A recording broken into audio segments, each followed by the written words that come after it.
Génesis capítulo 1 y vamos a leer el versículo 26 al versículo 28. Dice la palabra del Señor: entonces dijo Dios, hagamos al hombre a nuestra imagen, conforme a nuestra semejanza, y señoree en los peces del mar, en las aves de los cielos, en las bestias, en toda la tierra, y en todo animal que se arrastra sobre la tierra. Y creó Dios al hombre a su imagen. A imagen de Dios lo creó. Varón y hembra los creó. Y los bendijo Dios y les dijo: fructificad y multiplicaos, llenad la tierra y sojuzgadla, y señoread en los peces del mar, en las aves de los cielos y en todas las bestias que se mueven sobre la tierra. Oramos. Gracias, Dios, por la bendición de estar juntos una vez más. Gracias por el gozo de tener este tiempo con mis hermanos. Y gracias por encima de todas las cosas por tu bendita palabra, inspirada por tu Espíritu Santo. Señor, dada de parte tuya, en tu infinita sabiduría y en tu infinita gracia. Gracias por proveer para nosotros esta lámpara que alumbra en lugar oscuro hasta que el día esclarezca y el lucero de la mañana brille en nuestros corazones.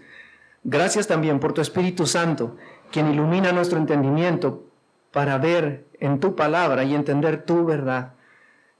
Queremos, Señor, que tú seas honrado en tu palabra. Permíteme la gracia de explicarla, Señor, con cuidado, de manera clara a mis hermanos, y haz que esta palabra cobre vida en cada uno de nosotros, y que sea tu palabra usada por tu Santo Espíritu, Señor, para llamar a pecadores al arrepentimiento, pero también para edificar, fortalecer y encauzar a tu iglesia conforme a tus buenos propósitos. Te lo suplicamos en nombre de nuestro Señor Jesús. Amén. Nuestro Dios es un Dios de orden, es un Dios perfectamente santo, lo que significa que Dios está fuera de cualquier clasificación, no cabe en ningún cajón, ni siquiera es posible entenderlo. Rebasa por mucho todo lo que nosotros somos y nuestra capacidad y nuestro raciocinio para poder comprender a Dios claramente. No somos capaces de hacerlo. Ese Dios soberano ha querido revelarse y ha querido darse a conocer, y lo que tenemos en la palabra es la verdad de Dios y la sabiduría de Dios. No hay nadie en el mundo que pueda conocer lo que es mejor para la creación de Dios que el mismo Dios que creó lo que existe. No hay nadie entre nosotros que pudiera discutir con Dios acerca de algo que consideraría que es mejor a lo que Dios establece. Dios es infinitamente sabio, es infinitamente santo. Y en esa perfección de Dios, su santidad, Él ha querido crear algo a lo que nosotros llamamos matrimonio. Y eso es algo que Dios establece, es algo que Dios inventa, no el hombre. La idea del matrimonio, amados hermanos, es la idea de Dios. Y Dios, quien es santo, santo, santo, busca ser adorado en su perfección mediante el matrimonio. Es tan importante que veamos que en el libro del Génesis tenemos un matrimonio o una boda, si lo quisieran ver de esa forma. Lo mismo tenemos en el Apocalipsis. En el libro del Génesis tenemos a Adán y a Eva. Dios los establece, Dios les une. Y en el Apocalipsis tenemos las bodas del Cordero. En el Antiguo Testamento entendemos algo que le llamamos tipología. Tenemos sombras de las realidades que hay en el Nuevo Testamento. Tenemos el Cordero Pascual y luego aparece Juan viendo a Cristo para bautizarlo en el Jordán y dice: he aquí el Cordero de Dios que quita el pecado del mundo. Se los pongo como un ejemplo. Tenemos a Dios cerrando la puerta del arca de Noé y luego encontramos a Jesús diciendo en el Evangelio de Juan: yo soy la puerta. Hay tipos, sombras en el Antiguo Testamento y hay cumplimientos en el Nuevo Testamento. El matrimonio está supuesto a ser una representación de una realidad mucho más grande y mucho más gloriosa. Dios establece el matrimonio porque justamente mediante matrimonios que funcionan de acuerdo al plan de Dios para el matrimonio, Él habrá de ser grandemente glorificado cuando al final de los tiempos cada una de estas pequeñas historias que entre nosotros, siendo representantes de ese matrimonio, en una manera humana, si quiere, terrenal y carnal, habremos de representar la gloria del Evangelio de Cristo en la unión de Cristo con su iglesia. Esa es la realidad. Y aquí hay muchas sombras de esa realidad que estamos supuestos a reflejar y que Adán y Eva fueron los primeros. Por cierto, Adán y Eva fueron el blanco de ataque del diablo, no por una razón equivocada, sino el diablo sabe muy bien a dónde dirigir sus dardos. Este matrimonio iba a representar algo glorioso y justamente ahí tenía que venir el ataque, justamente ahí. Ahora, tengan eso en mente por un momento y piensen que ese ataque ha continuado a lo largo de la historia y se ha acentuado en nuestros días. Hace algunas décadas hemos enfrentado una corriente ideológica que se llama feminismo. Y el feminismo ha cubierto en mucho a muchas iglesias cristianas. De hecho, el efecto del feminismo en las iglesias cristianas ha sido catastrófico. Lo que el feminismo está produciendo en los matrimonios, en las iglesias cristianas, ha sido algo terrible. El ataque del feminismo viene hacia tres cosas primordialmente. La primera de ellas es el reconocimiento de la autoridad de Dios sobre el matrimonio y sobre todo asunto humano. El feminismo comienza, como muchas de las corrientes ideológicas, despojando a Dios del cuadro, quitando de la escena a aquel que puede decirme qué cosas son correctas y qué no. En realidad, el intento del hombre, fomentado por el diablo desde el Edén, es declarar su independencia de Dios, y el feminismo justamente apunta hacia eso. Tú no necesitas a un Dios que te diga cómo son las cosas, desecha a ese Dios y entonces siéntete en la libertad de elegir tú lo que es mejor para ti, de vivir tú de acuerdo a lo que consideras que es mejor para ti. No necesitas a Dios. Es la misma idea satánica del jardín del Edén, y el feminismo apunta justamente a eso. Saquemos a Dios de la escena. Tú quieres decirle a una persona feminista, ¿sabes? Es que Dios dice en la Biblia, espérame un poco, yo no creo en Dios. Dice, tu Dios es una novela. La Biblia fue escrita por hombres. No hay autoridad de la Biblia sobre ningún asunto de la vida. En realidad, están ellas y ellos los que promueven esta agenda, haciendo lo que Pablo dice en el libro de Romanos capítulo 1. Habiendo conocido a Dios, no le glorificaron como a Dios ni le dieron gracias. Lo que Pablo dice en el capítulo 1 de Romanos es que Dios se ha revelado de una manera tan contundente a través de la creación que no hay nadie que pueda negar su existencia. Y aquel que se atreve a negar su existencia va en contra de su propia conciencia, que le hace saber que Dios existe. Y cualquier persona que se declara atea sabe en lo más profundo de su ser que está siendo engañada por sí misma, porque no hay un ateo que sea verdaderamente ateo desde un punto de la razón. Es una necedad del corazón. En realidad no es posible asumir que todo lo que ha sido creado, mirándolo nosotros, haya venido de la nada. Una persona una vez burlándose del cristianismo, no me digas que crees en un Dios que hace el mundo en 7 días, en 6 días. No me digas que crees en un Dios de las telenovelas, de gente ignorante que construye un arca y destruye la tierra por un diluvio. No me digas que crees en un Dios que hace llover fuego. No me digas que crees en esa clase de Dios. ¿Qué clase de ignorante cree que un Dios como ese existe? Y recuerdo una respuesta que le fue dada. Entonces no me digas que de la nada surgió algo. No me digas que de lo que surgió de la nada, de repente hubo una gran explosión. No me digas entonces que de la nada, que creó nada, vino una explosión que creó algo. Y no me digas entonces que hay vida inteligente. No me digas que todo lo que podemos ver que funciona en una armonía tan perfecta, con un ajuste fino en el universo, vino de la nada, de la casualidad. No me digas que crees en esa clase de novela. ¿Qué clase de ignorante cree que eso es verdad? Como se dan cuenta, asumir que no existe Dios requiere mucha más fe que creer que Dios existe. Pero el feminismo en su necedad y todas estas corrientes ideológicas lo que están queriendo es deshacerse de la idea de Dios, porque esa es la autoridad de Dios sobre ellos y ellos no quieren esa autoridad. Habiendo conocido a Dios, no le glorificaron como a Dios ni le dieron gracias, sino que se envanecieron en sus razonamientos y su necio entendimiento fue entenebrecido. Su necio corazón fue entenebrecido. Profesando ser sabios, se hicieron necios y cambiaron la gloria del Dios incorruptible en semejanza de imagen de hombre corruptible, de aves, de cuadrúpedos y de reptiles.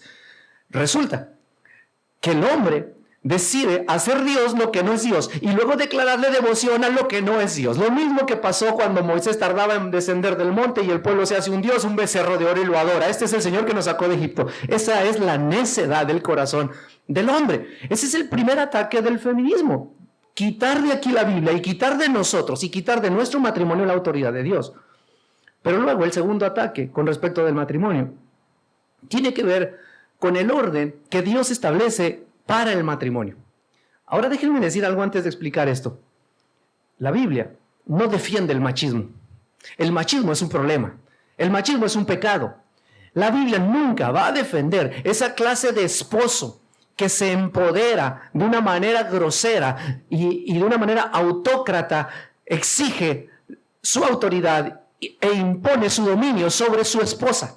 Esa clase de liderazgo no es el liderazgo que Dios establece en la Biblia. Sin embargo, dado que existe esa clase de liderazgo, el feminismo ha reaccionado hacia ello. Pero la reacción ha sido muy equivocada. Porque la idea del feminismo es, dile a toda mujer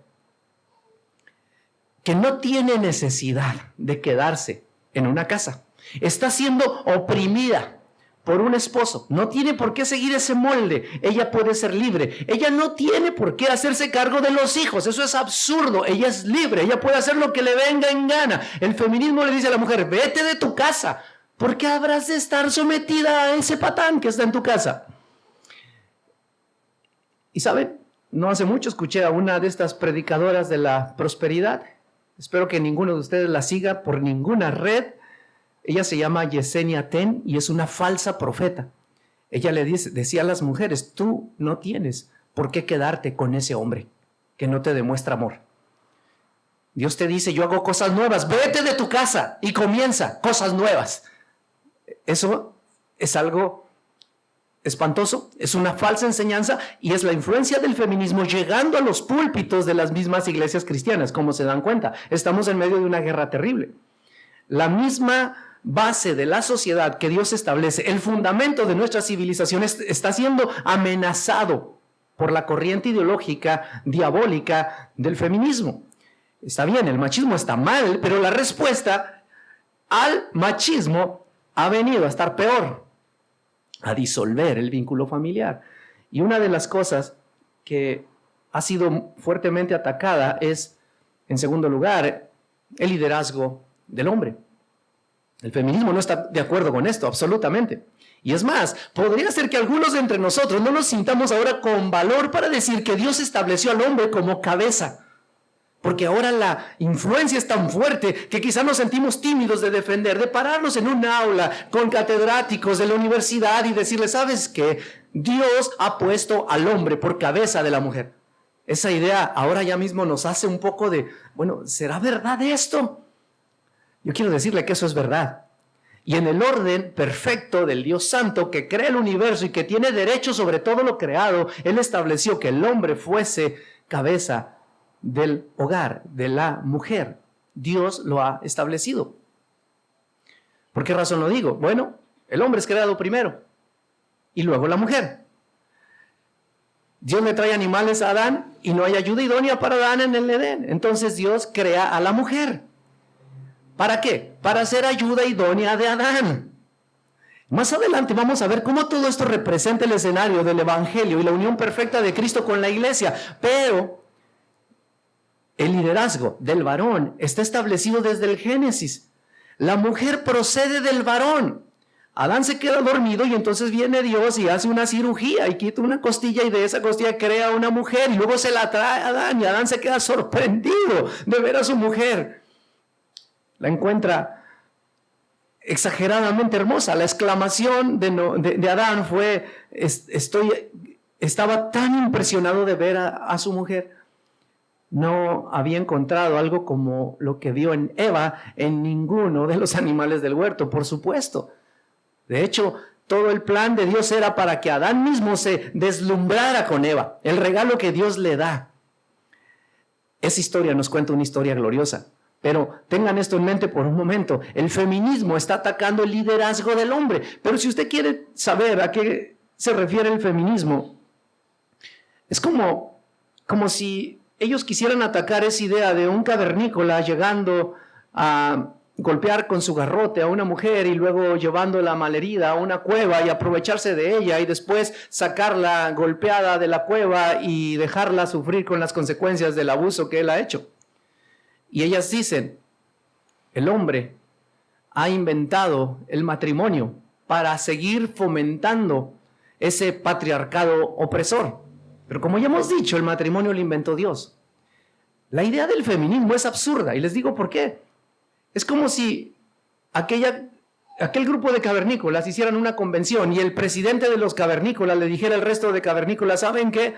Vamos a inventar una mejor forma de ser opresivos, porque no es suficiente lo que hacemos, seamos más opresivos con las mujeres. Ahora no vamos a hacerle daño a todas las mujeres, vamos a hacerle daño a una sola mujer y la vamos no a tomar aparte para nosotros, sino que también le vamos a proveer todo lo que necesita, la vamos a cuidar, la vamos a guardar, la vamos a amar y vamos a cuidar la descendencia de ella todo el tiempo de nuestra vida. Ustedes saben, el matrimonio no pudo ser un invento de un hombre. Es absurda la idea. El ataque del feminismo es absurdo, porque la idea del matrimonio, como Dios lo plantea, no tiene nada que ver con esa idea del machismo opresor. No tiene nada que ver. Si quieren saber lo que significa el liderazgo del varón, que es el blanco del ataque del feminismo, lo dice Pablo muy claro en Romanos 5. De manera que el pecado entró en el mundo por un hombre. ¿Es así? ¿Quién comió el fruto del huerto? Del árbol del huerto. ¿Quién fue? ¿Fue Adán? Bueno, sí fue Adán, pero ¿quién comió primero? Fue Eva. El pecado entró en el mundo por un hombre, dice Romanos. ¿Cómo es posible si fue Eva la que comió? ¿A quién le preguntó Dios, qué has hecho? ¿A Eva? Adán. ¿Sabe por qué? Porque eso significa responsabilidad. El hombre es responsable de su mujer. ¿Qué estaba haciendo Eva sola hablando con la serpiente? Adán no estaba cumpliendo su responsabilidad. Ahora, déjeme decir algo de paso. Si tú, varón, te quejas de que tu mujer no es lo que debe ser de acuerdo al modelo de Dios, entonces te estás apuntando tú mismo. Porque el responsable de tu mujer eres tú. Y si ella no es lo que debe ser, es porque quizás tú no has sido el líder que debes ser para poder cuidar de ella, enseñarla a ella, amarla a ella, llevarla a crecer a ella, lavarla en la palabra a ella, para que finalmente ella sea lo que ella debe ser de acuerdo al modelo de Dios. Así que cada vez que tú te quejas y quieres abandonar el lugar porque ella, lo que estás diciendo es, yo no soy responsable, yo no he hecho lo que debo hacer, yo no la estoy santificando, yo no la estoy lavando, yo no la estoy amando, yo no soy el líder que debo ser. Eso es hablar mal de ti mismo. Eso es hablar mal de ti mismo. Así que, como podemos ver, el feminismo entiende mal el concepto de familia en la iglesia. El siguiente ataque que el feminismo hace es en contra de la paternidad. Porque en esta corriente ideológica resulta que ahora, pues, cada uno es lo que quiere ser, lo que elige ser. Ahora los jóvenes están diciendo, yo soy no binario. Qué cosa tan absurda, por decirlo menos. Dios decide qué es cada uno. Este asunto no es un tema de mi elección personal, es algo que Dios determina. Es Dios quien dice si eres varón o eres mujer, pero no hay más. Cuando Dios crea al hombre, acabamos de leer el 1:26 del libro de Génesis, varón y hembra los creó. ¿Dónde está LGBTQ? No sé qué tanto. ¿Dónde está allí? Varón y hembra los creó. No hay más. No hay más géneros, no hay puntos intermedios. Y quiero ser claro con los adolescentes. Si tú estás diciendo que hay un punto intermedio entre estos dos géneros o algún otro más, aparte de estos dos, estás yendo en contra de Dios, de lo que Dios establece, de lo que el Creador, el Dios soberano que sabe lo que es mejor para nosotros, ha establecido. No te tragues la mentira del mundo, por favor. No lo hagas. El ataque viene en contra de la paternidad, porque dos hombres que se casan no pueden ser padres, porque dos mujeres que se unen en matrimonio no pueden ser madres. Y qué mal que las leyes les permitan adoptar. Pero ellos no pueden de una manera natural ser padres. El problema es que Dios establece el matrimonio y le da un propósito, y lo tengo en Génesis capítulo 2, lo tenemos allí, en el versículo 21. No es allí, hermanos.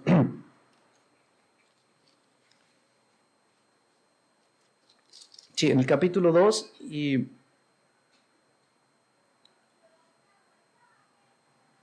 estamos en el versículo 23. Esto es ahora: hueso de mis huesos y carne de mi carne, esta será llamada varona porque del varón fue tomada. Por tanto, verso 24, dejará el hombre a su padre y a su madre y se unirá a su mujer y serán una sola carne.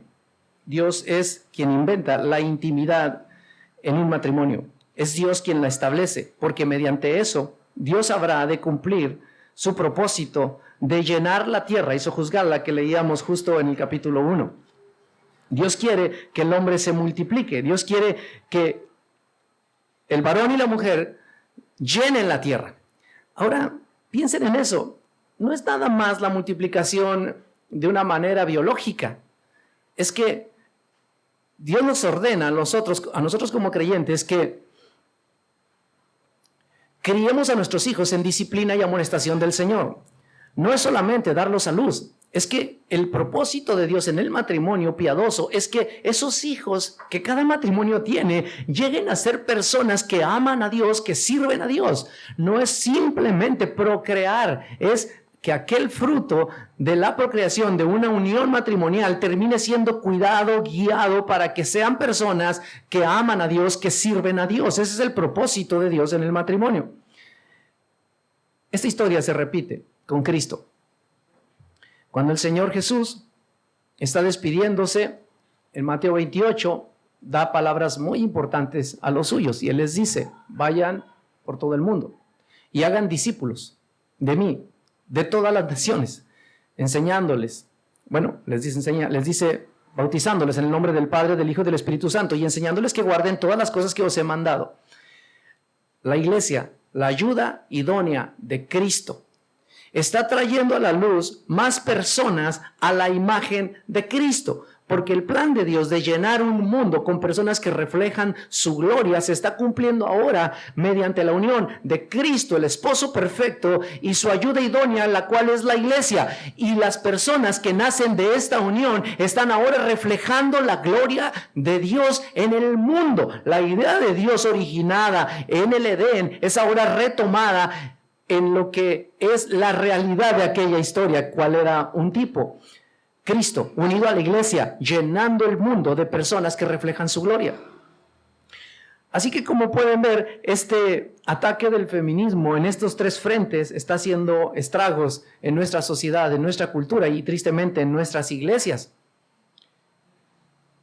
Quiero por un momento meditar en un pasaje que fue escrito en respuesta a personas que estaban unidas en matrimonio con cónyuges inconversos. Aunque ese es el contexto de nuestro pasaje, las lecciones que contiene este pasaje pueden ser aplicadas para cualquier matrimonio, así sea matrimonio solamente de cristianos. Lo que quiero decir, que las lecciones que vamos a aprender acá no van a cambiar si tú dices, es que mi esposo sí es creyente. Vamos a hablar primero hacia las mujeres. Y vamos a ver algunas cosas que Pedro, el apóstol, escribe en su primera carta, en el capítulo 3. Y mientras ustedes buscan, déjenme le doy un poco de contexto de esta carta. Pedro escribe a creyentes que están siendo objeto de terribles persecuciones, justamente por parte de Nerón. Nerón fue un cruel emperador romano Él provocó un incendio en Roma, porque él quería edificar Roma de acuerdo a como él quería, de la manera y del gusto que él quería. Era un hombre que era un poco extraviado de sus facultades mentales. Pero después de incendiar Roma, lo que hace él es culpar a los cristianos porque necesitaba de un chivo expiatorio para salir bien librado. Y cuando los cristianos son culpados, hermanos, estaban siendo perseguidos por todas partes. Nuestros hermanos de aquel tiempo de la historia morían como antorchas humanas. No se pueden imaginar una manera más terrible de ser luz del mundo. Los ataban untados con brea en palos para iluminar las calles, prendían fuego a ellos estando vivos. Eso era algo terrible. Y Pedro escribe a esta generación de cristianos para traerles consuelo.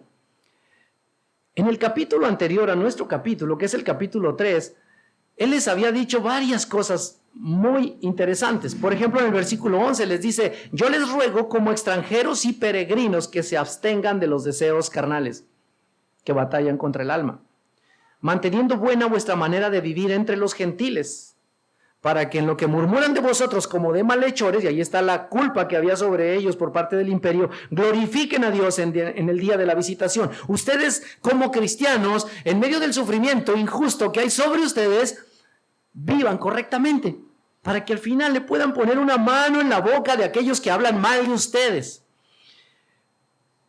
Por causa del Señor. Escuchen, hermanos, el versículo 3 es genial. Por causa del Señor, someteos a toda institución humana, ya sea al rey como superior, ya a los gobernantes como por él enviados para castigo de los malhechores y alabanza de los que hacen bien.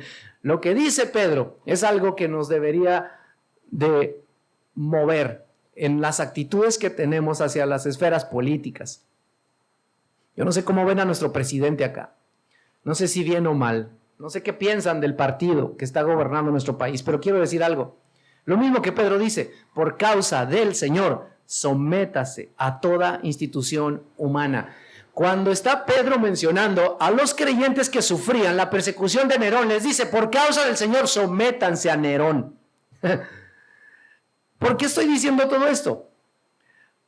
Porque hemos sido tan contaminados de la corriente de este mundo que cuando sufrimos injusticia como cristianos, usualmente nuestra respuesta es: nos vamos a manifestar, vamos a protestar, vamos a salir a las calles con pancartas, vamos a renunciar a la situación que tenemos, nos vamos a quejar, vamos a abandonar, vamos a hablar mal, vamos a, etcétera, etcétera, etcétera. Pero Pedro le dice a los creyentes que cuando sufres injustamente es exactamente el mejor momento de responder bien.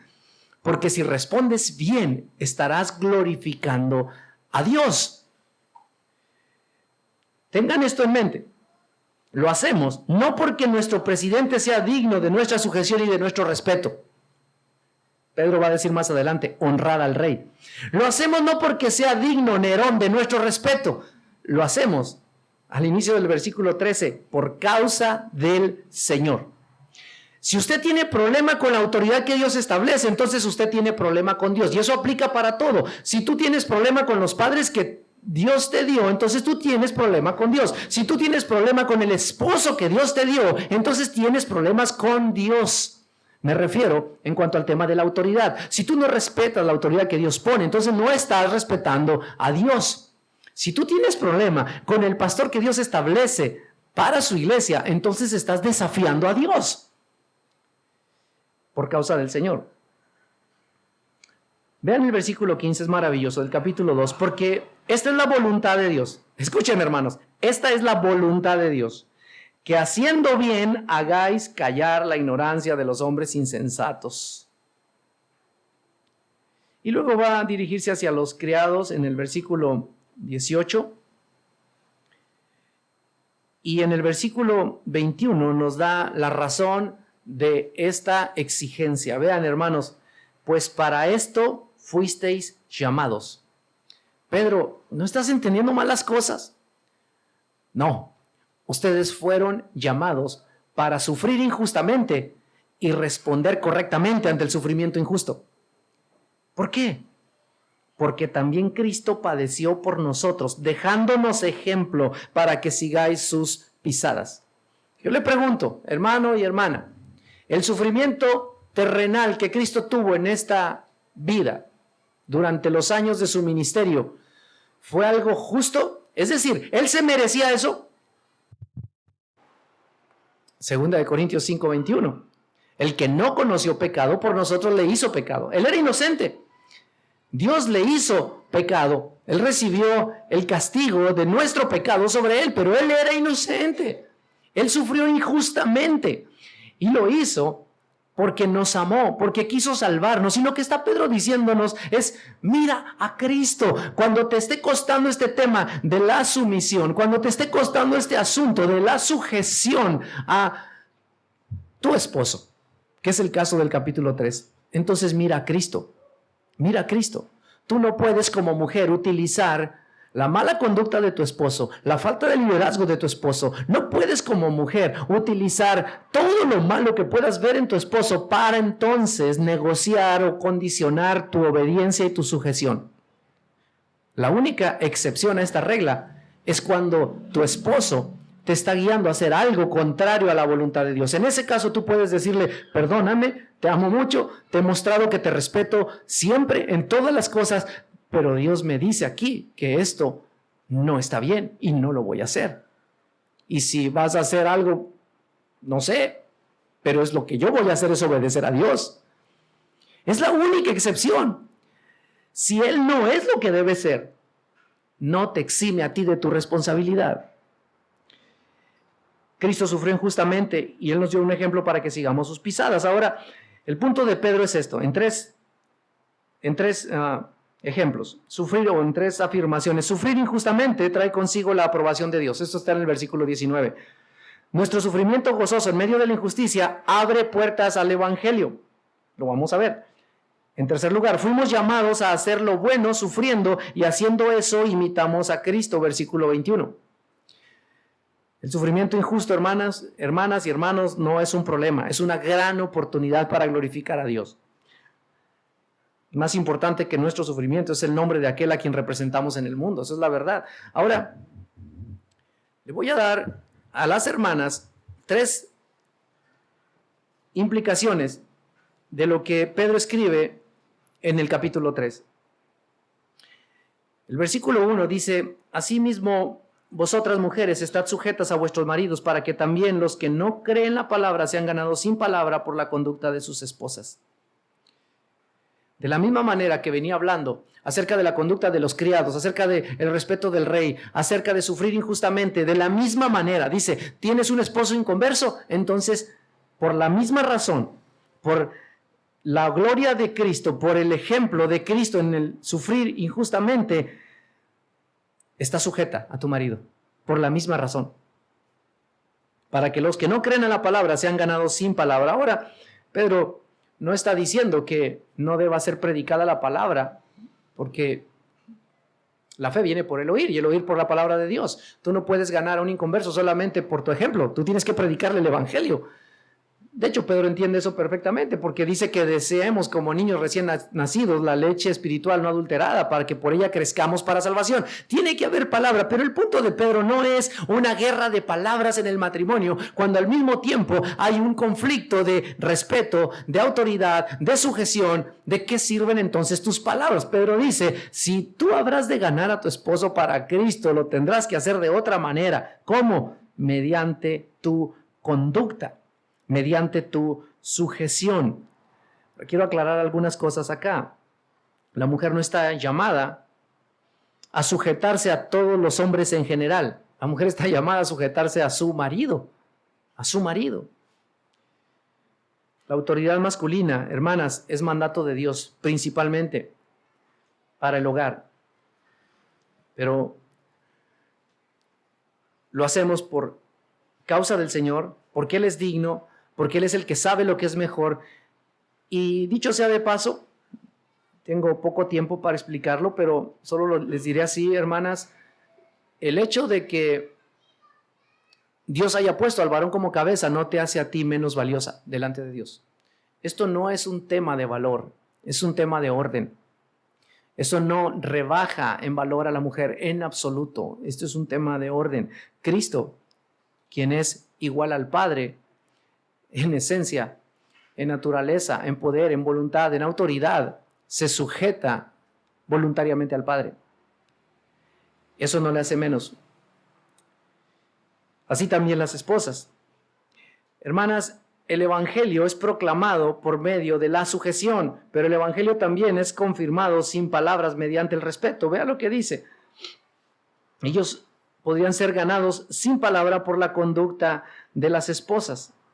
Y adelante dice, versículo 2, considerando vuestra conducta casta y respetuosa. No dice casta e irrespetuosa, sino casta y respetuosa. La palabra casta tiene dos sentidos en el castellano. Significa pura, pero con referencia al comportamiento de las mujeres también denota pureza sexual. Y quiero explicarles que en el contexto de los matrimonios que se vivían bajo el imperio, había mucha promiscuidad. Y lo que está diciendo Pedro es que las hermanas deben de ser un ejemplo en pureza sexual. ¿Es necesario hablar de eso en nuestros tiempos? Usualmente se daban esta clase de exhortaciones a los hombres. Pero en el mundo en el que estamos, las mujeres están sufriendo el mismo ataque en contra de la pureza. Las redes sociales, los medios de comunicación, están bombardeando a nuestras mujeres también para pecar con la vista. Hay ahora mujeres que están siendo esclavas de la pornografía. Hay mujeres que están entregándose a pasiones deliberadamente, porque parece que eso es algo muy normal. Cuidado, hermanas. Usted puede ganar a su marido al tener una conducta casta, y eso habla mucho del ámbito sexual, de la pureza sexual. El beneficio de la sumisión se demuestra en la manera en que los esposos son afectados para con Dios. La sumisión de una esposa, hermanas, es una expresión poderosa de su confianza en Dios.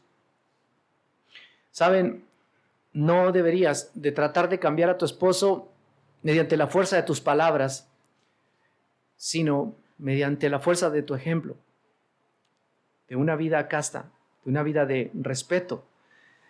Es respeto la palabra que utiliza Pablo en la exigencia que hace hacia las esposas en Efesios capítulo 5. Y no voy a leer todo este pasaje, pero lo que hace Pablo cuando escribe los Efesios da una lista larga de responsabilidad a los varones. Y al final, después de que dice que el varón debe amar a su mujer como Cristo amó a la iglesia y se entregó a sí mismo por ella, va a decir Pablo, y la mujer respete a su marido. Hay un encargo. No le dice Pablo a la mujer en Efesios que tenga que amar a su esposo de una manera tal, pero le dice respétalo. Y ustedes, amadas hermanas, están luchando con algo que Dios anticipó desde el Génesis, después de la caída. Tu deseo será para tu marido, pero él se enseñoreará de ti. ¿Sabe qué quiere decir? Tú vas a querer gobernar a tu marido. Hermanas, sé que esa es su lucha. Y no soy profeta ni hijo de profeta, pero eso es parte de lo que vino con el pecado entrando al mundo. La mujer quiere sobreponerse a su marido, quiere gobernar a su marido, va a usar armas sutiles, no siempre va a usar el poder o la imposición, pero ellas tienen sus estrategias para que su voluntad sea hecha. Y cuidado, hermanas, con no identificar esa intención de sobreponerse a su marido, de gobernar a su marido, de hacer algo que humille, denigre el papel de su marido. Cuidado con las palabras, porque ahí están faltando a la única instrucción que, de acuerdo a lo que Pablo escribe a los Efesios en el capítulo 5, da a las mujeres. La mujer respete a su marido. Dios te dice a ti, respeta a tu marido. Y solamente una mujer verdaderamente cristiana puede entender esto y puede vivir esto. Porque el mundo nos dice, mira, si él te hace tal cosa, hazlo. Peor. Te paga con una moneda, devuélvele lo mismo. Eso es lo que el mundo nos dice. La mujer respete a su marido. Es que solo si se lo merece, no, aunque no se lo merezca, respétalo por causa del Señor. Es que es un grosero conmigo, respétalo por causa del Señor. Es que no trae dinero para las cosas necesarias. ¿Cómo le voy a respetar si yo soy la que tengo que ir a trabajar? Respétalo por causa del Señor. Respétalo. Tu conducta respetuosa podrá ser un arma muy poderosa en que ese hombre llegue a conocer a Cristo, para que ese hombre llegue a conocer a Cristo. Lo que estamos diciendo es que el evangelio es confirmado sin palabras mediante el respeto, mediante la sujeción, pero también el evangelio es confirmado sin palabras mediante un corazón transformado. Ven lo que dice el versículo 3, hermanas. Creo que esto será algo difícil para ustedes. Vuestro atavío no sea el externo, de peinados ostentosos, de adornos de oro o de vestidos lujosos. Quiero leerles alguna información que tengo acá. Hay muchos epitafios sobre tumbas de mujeres que notaban que su ocupación era peluquera. Desde el tiempo que Pedro escribe esto, algunos autores, hay uno que se llama Juvenal el Satírico, él dice que de los extremos de la preocupación por el peinado perfecto, él lamenta, tan importante es este asunto del embellecimiento, cuán numerosas son las gradas y los pisos amontonados el uno sobre el otro sobre su cabeza.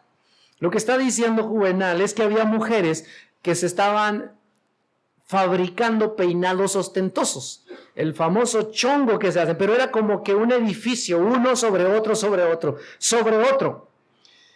Barclay dice, en el mundo en que vivía Pedro, las mujeres arreglaban y pintaban su cabello frecuentemente. También usaban pelucas, especialmente pelucas rubias con cabello importado desde Alemania. Es que esto de la vanidad en la mujer no es un asunto de nuestros días. Eso siempre ha estado allí. Jeff Pollard escribe, las mujeres cristianas deben controlar conscientemente sus corazones y sus pasiones en lugar de ataviarse exageradamente con ropa costosa, con ropa sensual. Cuando una mujer es modesta, no llama la atención sobre sí misma de forma equivocada. Su indumentaria no dirá sexo, orgullo ni dinero, sino dirá pureza, humildad y moderación. Yo le pregunto a usted, hermana, ¿qué es lo que dice su vestido? ¿Qué es lo que dice su ropa? ¿Qué mensaje comunica? ¿A qué clase de persona usted quiere atraer con la manera en que se muestra? No sea que se encuentre atrayendo a la persona equivocada. No sea que se encuentre llamando la atención de las personas equivocadas. ¿Qué comunica su apariencia? Vean que Pedro está hablándole a mujeres cristianas que tienen maridos inconversos. Tú no puedes ganar a tu marido inconverso si no eres un testimonio en la manera en cómo te vistes. Hasta ahí se va el evangelio. Hasta ahí repercute tu fe. Ay, es que a mí no me gusta esa ropa que es así. Parezco monja. Ay, es que a mí esos vestidos largos, no. Es que a mí esa ropa que no es ajustada, no me gusta. Bueno. Volvemos al principio de lo que decíamos en esta conferencia. Tú puedes tomar en serio la palabra de Dios o puedes tomarla como sugerencias, pero eso habla de quién es Dios para ti. Si tú vas a estar en la iglesia de Cristo, esto es ley sobre tu vida. Esto no son sugerencias. Esto no son, bueno, a ver si puedo, a ver si me gusta. Si no. Bueno, no, esto no son sugerencias. Esto es la voluntad de Dios para ti. Vuestro atavío no sea el externo de peinados ostentosos, de adornos de oro o de vestidos lujosos, sino el interno. Vean versículo 4, el del corazón. En el incorruptible ornato de un espíritu afable y apacible, que es de gran estima delante de Dios.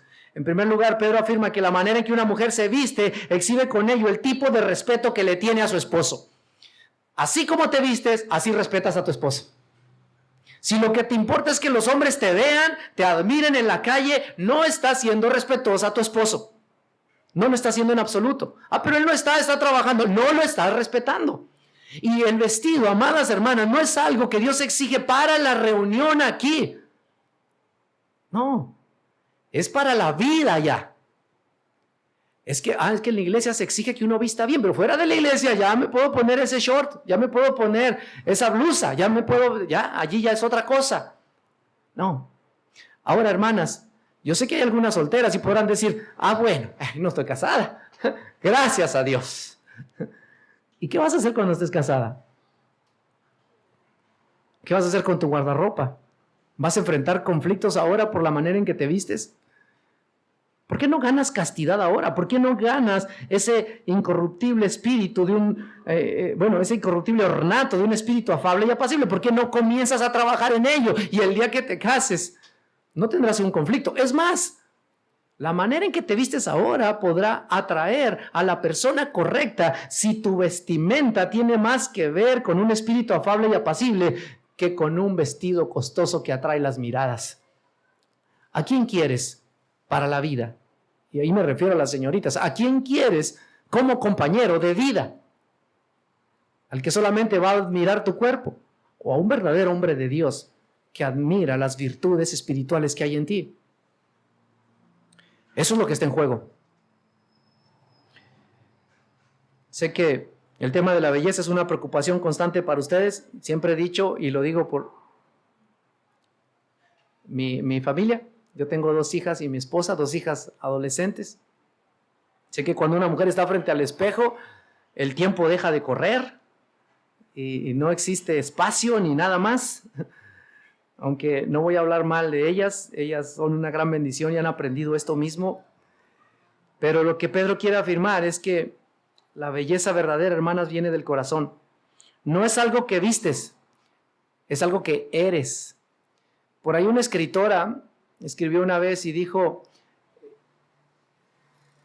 amo a las personas ancianas, aquellas personas que la belleza nunca se fue de ellas, sino que se mudó de su rostro a su corazón. Es una manera hermosa de verlo. Pedro está diciendo que la belleza verdadera no es algo que vistes, sino algo que eres. No es algo que compras, es algo que te es dado por gracia mediante tu unión con Cristo. ¿Cómo desarrollas un espíritu afable y apacible? Mediante tu unión con Cristo. No hay otra manera. No es algo, la belleza, que consigues en una tienda, sino mediante tu vida de oración y de comunión con Dios. Y aunque esa clase de adorno para muchas de ustedes no parezca algo muy valioso, y no lo es en realidad a los ojos del mundo, pero su valor es inmenso a los ojos de Dios, porque en ello la gloria de Dios resplandece. Una mujer cristiana marca una diferencia, se ve distinta. Dice Pedro que esto no es nuevo. Se va a ir hasta Génesis. Vean el versículo 5. Así también se ataviaban en otro tiempo aquellas santas mujeres que esperaban en Dios, estando sujetas a sus maridos, como Sara obedecía a Abraham llamándole Señor, de la cual vosotras habéis venido a ser hijas, si hacéis el bien, sin temer ninguna amenaza. Pedro les recuerda que no las llama a un nuevo estándar, sino algo que fue real desde el principio del tiempo de Sara. Es interesante, dice Pedro, que ellas esperaban en Dios. Cuando las mujeres se someten a sus maridos y se adornan como mujeres piadosas, ellas demuestran su fe poderosamente. Ay, es que si no me he visto así no llamó la atención de ellos, y entonces ¿cómo me voy a casar? Bueno, Sara esperaba en Dios. Ella obedecía a esto. Este es el estándar. Una mujer que confía en Dios. Una mujer no piadosa, alardea en la manera en que ella controla, manipula a su marido, pero una mujer piadosa confía en Dios y está sumisa. Y esto es lo que era Sara, quien es usada como un ejemplo acá. Sara le llamaba a Abraham Señor, y eso habla de mucho, mucho respeto. Habla de honor, habla de obediencia. Hermana, anuncia el evangelio por medio de la sujeción, anuncia el evangelio mediante palabras de respeto, anuncia el evangelio, confirma el evangelio mediante un corazón transformado y no mediante una manera externa de llamar la atención. La meta de una mujer piadosa es traer gloria a Dios, pero si ustedes piensan, bueno, se acabó la conferencia y no dijo nada en contra de nuestros esposos, ellos necesitan oír algo, vean la manera en que Pedro cierra acá.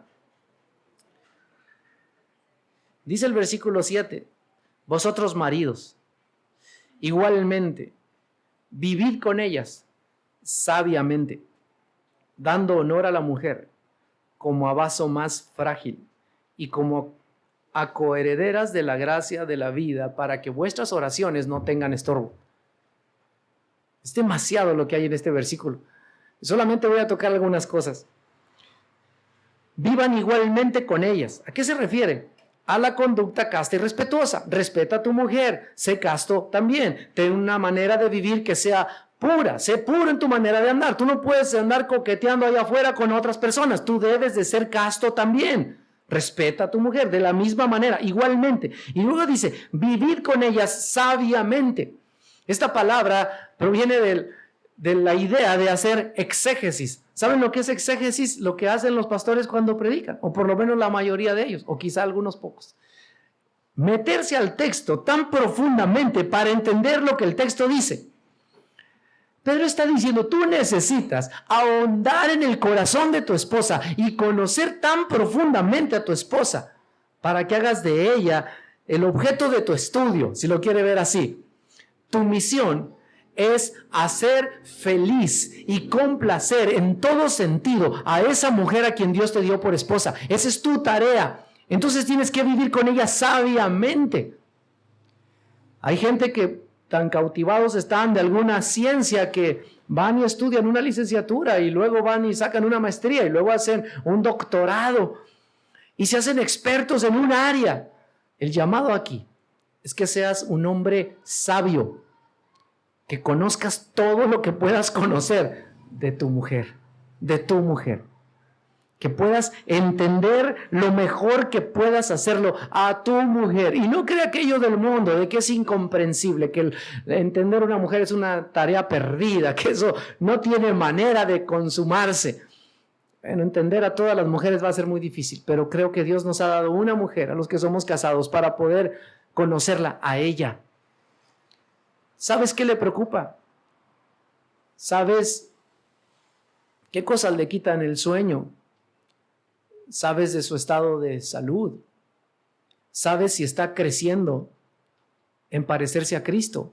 ¿Sabes cuáles son las luchas que tiene en lo espiritual? ¿Sabes cuáles son los pecados con los que ella combate? Estás continuamente preguntándole a ella cómo va en su lucha con ese pecado que tú sabes de ella. ¿Sabes qué ropa le gusta? ¿Cuáles son sus colores favoritos? ¿Sabes qué tipo de flor prefiere? ¿Sabes cómo le gusta su casa? ¿De verdad sabes todos estos detalles? Porque es tarea de todo esposo cristiano, siendo un líder, de acuerdo al modelo de Dios, no de acuerdo al machismo del mundo. Es nuestra labor conocer a nuestra esposa.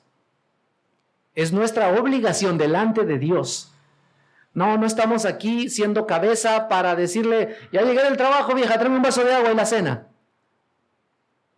Ser líder, de acuerdo a Dios, es, te traje estas flores, te traje esta blusa, vamos a orar, mira, no te preocupes por hoy, yo voy a hacer la cena.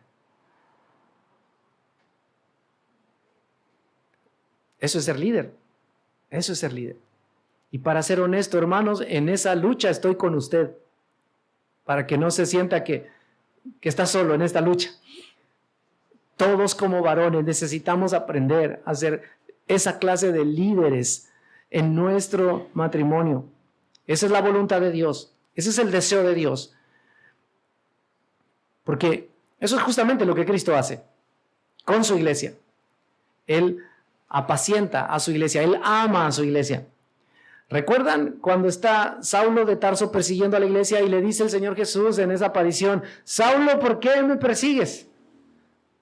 Saulo pudo haberle dicho, bueno, espérate, yo no sé quién eres tú, pero yo estoy persiguiendo a la iglesia. El Señor Jesús protege a su iglesia, ama a su iglesia. El daño que le hacen a su iglesia se lo hacen a él. ¿Qué tan unido eres a tu esposa cuando alguien está haciéndole algún daño? ¿Qué tan solidario eres con ella cuando ella es ofendida? ¿Qué tanto exiges respeto para ella y guardas ese respeto?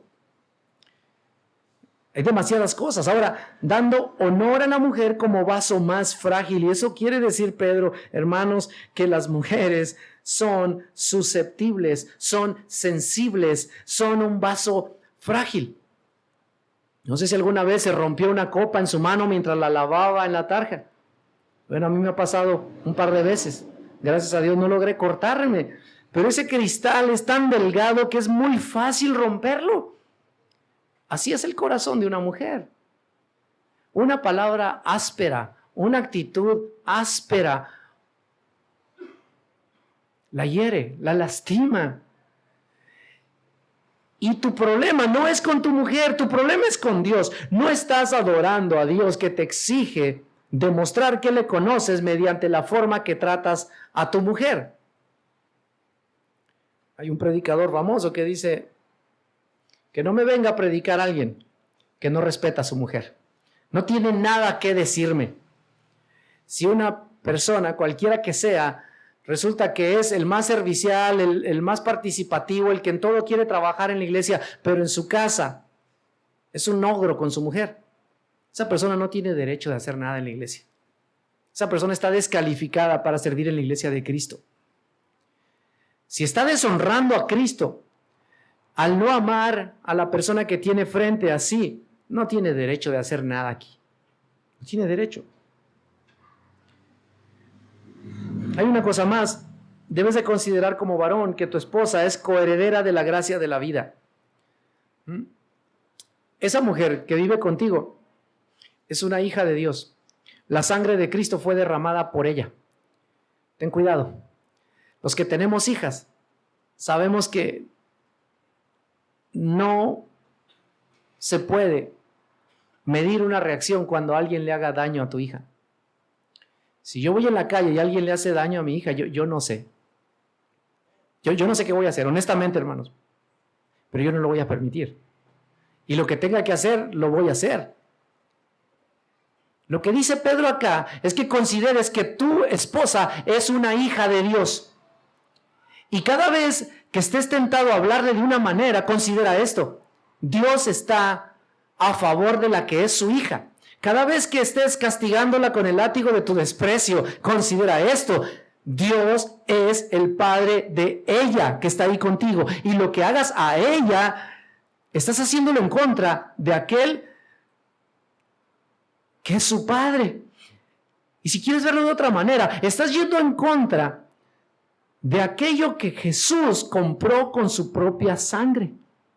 Ella es coheredera de la gracia de la vida. Tú no puedes tratar mal a alguien así. No puedes, no debes hacerlo. Sé que nuestro pecado muchas veces nos traicionará, sé que algunas veces terminaremos haciéndolo aún sin quererlo, pero tengamos consciente esto, le faltamos a nuestro Dios cuando le faltamos a nuestra esposa. Y luego dice al final que tus oraciones no tengan estorbo. Si tú no cumples esto, entonces ¿qué haces orando? Si tú no estás viviendo con ella sabiamente, si tú no le estás dando honor como un vaso frágil, si tú no le estás considerando como coheredera de la gracia de la vida, si tú no estás haciendo todo eso con tu esposa, ¿qué haces orando? Dios simplemente dice, no escucho nada, no escucho nada. Se establece una barrera entre el cielo y nosotros. No hay forma de que tengamos nuestra comunión con Dios si con nuestro prójimo más inmediato no estamos teniendo una comunión correcta. No hay manera que amemos a Dios si no amamos a nuestra esposa. No hay forma. Dios cierra sus oídos a tus oraciones.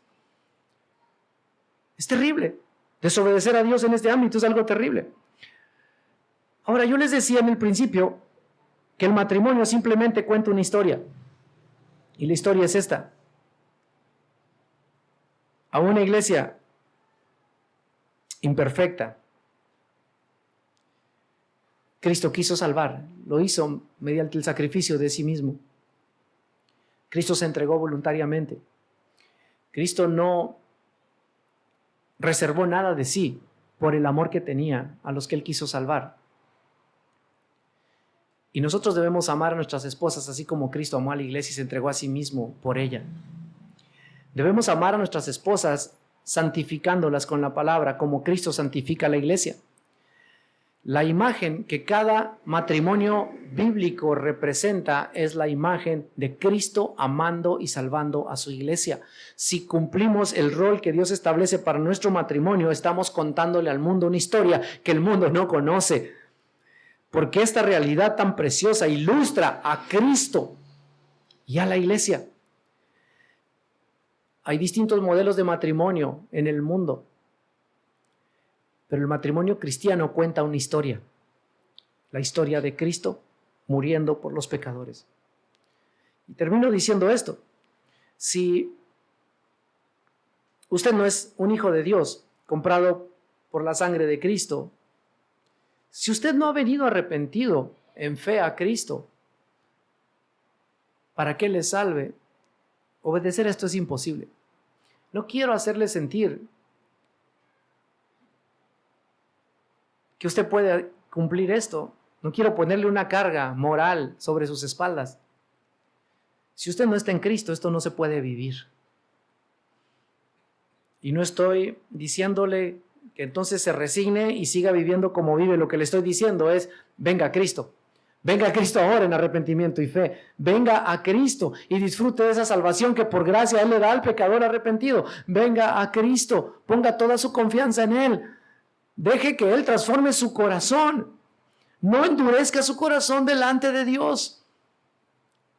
He aquí hoy es el día aceptable, he aquí hoy es el día de salvación. Venga arrepentido a Cristo, venga arrepentida a Cristo. Confiese sus pecados a Cristo y reciba por fe esa salvación que Él da. Porque Él dice que el que está en Cristo es una nueva criatura. 2 Corintios 5:17. Las cosas viejas pasaron, he aquí todas son hechas nuevas. Él puede hacerte a ti nacer de nuevo y puede hacer que tú venzas sobre todos esos hábitos y sobre todas esas conductas que están ofendiéndole a Él y están ofendiendo a la gente que está alrededor de ti. Tú no tienes que vivir esclavo a todo eso toda la vida. Ven a Cristo, Él te puede dar una vida nueva. Él dice, el que a mí viene, yo no lo he hecho fuera. Sin Cristo solamente vas en camino descendente hacia la condenación, haciéndote daño a ti mismo y haciéndole daño a los que están alrededor de ti. Cristo puede hacer que todo esto cambie. ¿Por qué habrás de ser tan necio? ¿Por qué habrás de desafiar al mismo Dios a quien le habrás de dar cuentas? No lo hagas. No te puedes permitir pasar un día más alejado de Cristo. Ya ven a Cristo. Entrégate a Cristo. Si en el pasado sucedieron cosas que te hicieron daño, si has sido contaminado, manchado por mal ejemplo de malos cristianos, nada de eso vale la pena. Cristo es confiable, Cristo es fiel. Así como lo dice Pablo, antes sea Dios veraz y todo hombre mentiroso. Aun si todos los cristianos estuviéramos mal, Cristo es fiel y su palabra es fiel y las promesas en Cristo son en el sí y en el amén. Si Él dice que el que viene a Él le da vida, Él lo hace. No tienes razón alguna para no acudir a Él. El escritor de Hebreos dice, vayamos al trono de la gracia para alcanzar misericordia y hallar gracia para el oportuno socorro. De allí de ese trono fluye la gracia de Dios, fluye el perdón. Él dice, Pedro lo va a recordar, el Señor no retarda su regreso como algunos lo tienen por tardanza, sino que es paciente, dice Él. Porque Él quiere que ninguno se pierda, sino que todos procedan al arrepentimiento. Hoy tienes la oportunidad. No sabemos si mañana la tengas, pero hoy puedes venir a Cristo y serás recibido por Cristo. Porque el que a mí viene, dice nuestro Señor, yo no le echo fuera. Acompáñame a orar. Te damos gracias, Señor, por tu bendita palabra y gracias por el ejemplo tan maravilloso que nos das en el matrimonio, de la historia tan gloriosa de cómo tú, siendo perfecto, has dado a tu amado Hijo para entregar su vida, para amar, para salvar a cada uno de los pecadores, a esta su iglesia. Gracias, Señor, porque tú has redimido a tu pueblo y tú estás santificando a tu pueblo y perfeccionando a tu pueblo, y un día seremos participantes de las bodas del Cordero. Un día habremos de estar unidos en una comunión perfecta, llena de gozo, sin pecado, con nuestro Salvador. Ayúdanos, Señor, a luchar por contar esa historia en nuestros matrimonios. Que mis hermanas aprendan a vivir en sujeción, en respeto y de una manera que te honre con sus maridos. Y que mis hermanos y yo aprendamos, Señor, a vivir con ellas sabiamente, a respetarlas, a cuidarlas como un vaso frágil, a reconocerlas como coherederas de la gracia. Señor, déjanos contar el Evangelio con matrimonios fieles que ilustran este mismo Evangelio y llama, Señor, a pecadores al arrepentimiento, si en tu gracia así lo quieres, Señor. Señor, sabemos que hay hermanos y hermanas que sufren porque están incompletos aquí, porque solo uno busca tu rostro, pero no el otro. Yo te ruego, Señor, en tu gracia, Señor, une a estos matrimonios en una sola fe, que juntos, con todo gozo, busquen tu rostro, Señor, y glorifícate así, Señor, mediante esta iglesia, dando testimonio a un mundo corrompido de tu poder al unir a familias, al sanar a familias, al bendecir a familias con el milagro maravilloso que tu evangelio hace en nuestros corazones, transformándonos desde dentro. Ayúdanos, Señor. En nombre de Jesús oramos. Amén.